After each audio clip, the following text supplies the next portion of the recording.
गेल्या फेब्रुवारी आणि मार्च महिन्यामध्ये जी अवकाळी गारपीट झाली त्यामुळे शेतकऱ्यांचं फळबागाचं फार मोठ्या प्रमाणात नुकसान झालं.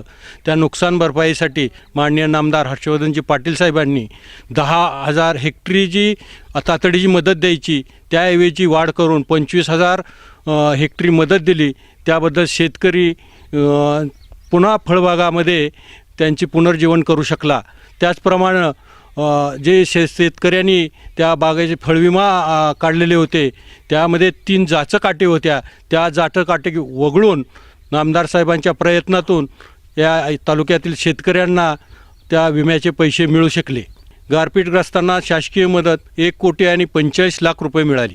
म्हणूनच इंदापूरचे मन जाणे फक्त हर्षवर्धन. इंदापूर विधानसभा मतदारसंघातील राष्ट्रीय काँग्रेस पक्षाचे अधिकृत उमेदवार हर्षवर्धन पाटील यांच्या नावासमोरील हात या चिन्हाचे बटन दाबून त्यांना प्रचंड मतांनी विजयी करा.